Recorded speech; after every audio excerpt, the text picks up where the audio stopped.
कांग्रेस के 36, बीजेपी के 31, राजस्थान के जाट बेल्ट में किसका चलेगा ट्रंप कार्ड, आइए जानते हैं। राजस्थान की सियासत में एक कहावत है, जिसके जाट उसके ठाट। सूबे की सियासत में जाट मतदाता जिस दल के साथ चले जाए, जयपुर की गद्दी तक का रास्ता उस दल के लिए आसान हो जाता है।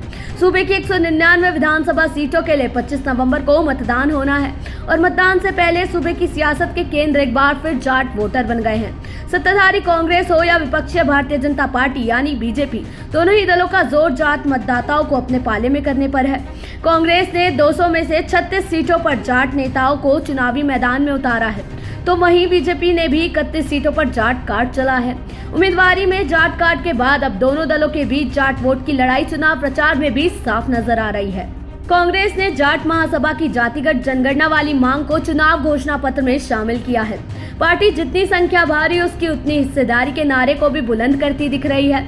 इन सबके बीच अब जाट वोट और कांग्रेस के कैंपेन के बीच बीजेपी के ट्रंप कार्ड प्रधानमंत्री नरेंद्र मोदी की भी एंट्री हो गई है। पीएम मोदी ने जाटलैंड से जाट समाज को आरक्षण की याद दिलाई है और कांग्रेस पर भी हमला बोला है। आपको बता दें कि राजस्थान के जाटलैंड, भरतपुर और नागौर में प्रधानमंत्री नरेंद्र मोदी ने कहा कि कांग्रेस को 50 साल बाद ओबीसी की याद आई है।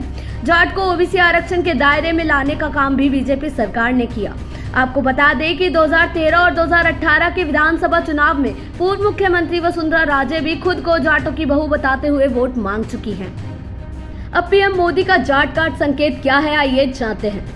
जाट महासभा 40 टिकट मांग रहा था। कांग्रेस ने उतने ना सही लेकिन सबसे अधिक जाट नेताओं को टिकट दिए।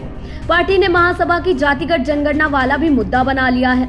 राहुल गांधी से लेकर मल्लिकार्जुन खड़गे तक कांग्रेस के तमाम बड़े नेता अपनी रैलियों में फिर से सत्ता में लौटने पर जातिगत जनगणना कराने के वादे कर रहे हैं।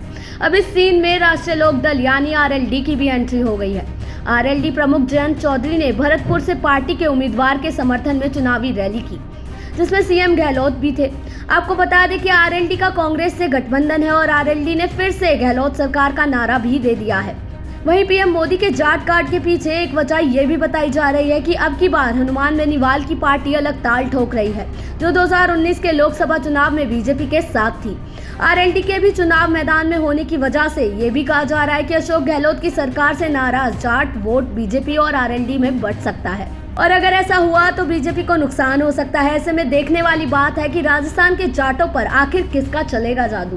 देश दुनिया की ऐसी ही तमाम जानकारियों के लिए जुड़े रहे हमारे साथ सहारा समय के डिजिटल प्लेटफॉर्म यानी समय डिजिटल पर।